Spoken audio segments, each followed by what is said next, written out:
Una vez proclamada la Segunda República, el 14 de abril de 1931, pues había que erigir un gobierno. ¿Quién se va a autoproclamar gobierno provisional? Pues los miembros de ese pacto de San Sebastián que estaban en la cárcel, que habían adquirido mucho prestigio en esos meses finales de la monarquía y que sin mucha oposición pues se hacen con las riendas del poder. Entre ellos tenemos pues a los que hemos citado antes como del Pacto de San Sebastián, están los republicanos de derechas, eh, fundamentalmente Alcalá Zamora, Niceto Alcalá Zamora, que va a ser presidente de la República, y como miembros del gobierno estará Miguel Maura, también representante de esa derecha republicana.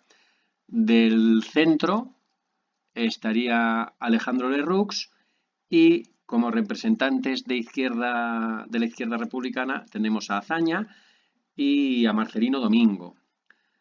El PSOE, por su parte, va a incluir a nombres como Prieto o Largo Caballero, y el nacionalismo catalán a Nicolau d'Olwer y el gallego Casares Quiroga. Bien, una vez tenemos gobierno, se van a lanzar sin mucha pausa a una serie de reformas, ¿vale? Y también se van a encontrar con los primeros problemas. Lo primero que tienen que hacer es un poco legitimar su situación, ya que es un gobierno un poco que ha llegado de aquella manera. Entonces, convocan elecciones para junio, ¿vale? Unas elecciones que son a cortes constituyentes. Esto ya lo hemos visto en otras ocasiones, cuando se alcanza el poder de una manera revolucionaria o por un golpe de Estado o pronunciamiento, pues hay siempre un gobierno provisional y unas cortes constituyentes. Cortes constituyentes ya sabéis qué significa, que tienen la labor de elaborar una constitución. Bien, pues antes de esas elecciones, pensar que estamos en abril, las elecciones son en junio, las elecciones, si tenemos aquí la proclamación de la República, las elecciones las vamos a tener, bueno, ahora veremos, en junio. ¿En qué va a consistir esa intensa labor legislativa? Pues va a haber tres frentes. Uno es el trabajo. Para ello teníamos a los socialistas, a Largo Caballero sobre todo, que va a legislar, ahora veremos cómo. También con respecto al ejército y también va a haber leyes relativas a la educación. Los principales problemas van a venir del nacionalismo catalán, que desde principios o finales del siglo XIX y principios del siglo XX era uno de los principales problemas en España. Las relaciones con la Iglesia van a ser muy problemáticas también y con el movimiento obrero, ¿vale? Paradójicamente, a pesar de que están los socialistas en el poder, pues el movimiento obrero también va a crear problemas a esta república incipiente. Bien, el primero de los problemas tras la proclamación de la República es la proclamación de la República Catalana como Estado independiente por Francesc Macià, como veis aquí, ¿vale? El mismo día, 14 de abril de 1961, esto es lo que hace Macià. ¿En qué consiste esta proclamación de la República Catalana Independiente? Pues fue más bien un intento de presionar al gobierno provisional para que acelerara en esas promesas que se les habían hecho de autogobierno. De manera inmediata, la solución a este problema va a ser que varios ministros de la República van a ir allí a Cataluña, a Barcelona, van a hablar con Macià y le van a convencer de que abandone esa postura a cambio de alguna concesión. La concesión más importante es que se va a instaurar la Generalitat. Esta institución, que sabéis venía de la Edad Media, pues va a ser muy simbólica para los catalanes, va a ser como el autogobierno, pero dentro del Estado de la República, ¿vale? Bueno, y el primer presidente será evidentemente Macià. Y más importante incluso que la instauración de la Generalitat va a ser la promesa de un pronto estatuto. Esto no se lo pueden dar de manera inmediata porque hay que elaborarlo, hay que aprobarlo en referéndum en Cataluña y luego en el Congreso de los Diputados de Madrid también tiene que aprobarlo. Pero se le promete que será una de las primeras cosas que serán, como efectivamente luego veremos que será así. El segundo campo de batalla va a ser el trabajo en el campo, y aquí se va a encargar Largo Caballero de elaborar varios decretos. Los más importantes es el de términos municipales. ¿En qué consiste este decreto de términos municipales que elabora Largo Caballero en el gobierno provisional? Pues que los propietarios están obligados a contratar a braceros del término municipal donde tienen las tierras, si los hay. Si no hubiera braceros de ese mismo término municipal, pues pueden ir a otros pueblos a, a contratarlos. ¿Por qué hacen? ¿Qué sentido tiene este decreto? Pues que eh, la competencia de otros trabajadores no baje el sueldo. Es decir, que los trabajadores de un municipio puedan presionar mediante huelga o se organicen y digan, pues por menos de este salario no vamos a trabajar. Entonces beneficiaba a esos trabajadores, porque el empresario no podía,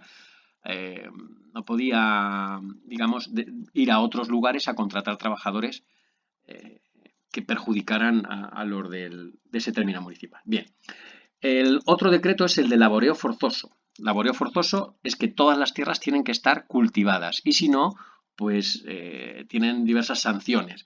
Esto lo que provocaba pues también era más contratos de jornaleros y también beneficiaba evidentemente a los trabajadores del campo. Además, extendió la jornada laboral de 8 horas al campo, cosa que ya se había establecido en la industria, pero no así en el campo. Bien. El tercero de la labor legislativa más importante que va a hacer este gobierno provisional se va a encargar Azaña, y es con respecto al ejército. Con el ejército, que este gobierno de la República tenía muchos recelos, Azaña era un gran estudioso del ejército, pues lo que hacen es, lo primero, hacerles prometer fidelidad a la República. Esto es muy importante en los militares porque tienen un sentido de la lealtad muy acusado. Bueno, pues era importante esta promesa de fidelidad. Además, se facilitó el pase a la reserva, es decir, como una jubilación anticipada, con sueldo íntegro a cualquiera que lo pidiera. Con esto intentaban reducir los altos cargos militares que además tenían serias dudas, los dirigentes de la República, pues de su afinidad, de su fidelidad hacia la República. Bien, el otro gran campo legislativo va a ser la educación. Y de esto se va a encargar Marcelino Domingo y lo que van a hacer es la creación de numerosas escuelas y planes y plazas de maestros. También otros dos aspectos muy importantes con la educación es las misiones pedagógicas, que eran pues maestros que se iban desplazando por el medio rural e iban acercando la educación a estos lugares que nunca habían visto una escuela. ¿Vale? También se hace no obligatoria la religión. ¿Vale? La República nace laica y quieren incidir en esto. Esto les va a crear también otros problemas. Precisamente el siguiente, lo que vamos a ver ahora son los problemas que va a tener este gobierno provisional, que son tres: con la Iglesia, con el movimiento obrero y con los campesinos que esperan el reparto de tierras. Bien, con la Iglesia, el primer gran problema es el cardenal Segura, que publica una pastoral, que es un poco algo que se lee en todas las iglesias los domingos en misa, y que un poco es el pensamiento que tiene la Iglesia sobre algo. En este caso es el cardenal Segura, el arzobispo de Toledo y primado de España, es decir, máximo representante de la Iglesia en España, y lo que hace es declararse a favor de Alfonso XIII. Esto sienta muy mal en la República y lo expulsan, lo cual tensa mucho las relaciones con la Iglesia. A su vez, por este hecho y otros, en mayo se va a dar una oleada de incendios de iglesias y conventos en Madrid y otros lugares. Esto ya había pasado en otras ocasiones, pues vuelve a ocurrir. En cuanto al movimiento obrero, hemos visto que el PSOE, el Partido Socialista, está en el poder, pero la CNT, que era el otro el gran sindicato anarquista que agrupaba muchísimos trabajadores, va a empezar a usar la huelga de una manera pues muy digamos, excesiva porque intenta, dice el tema, quemar etapas, que significa pues avanzar muy deprisa, ¿vale? Y va a haber una serie de enfrentamientos con la Guardia Civil y con la Guardia de Asalto que va a perjudicar mucho el prestigio de la República. La Guardia de Asalto es una policía que se va a crear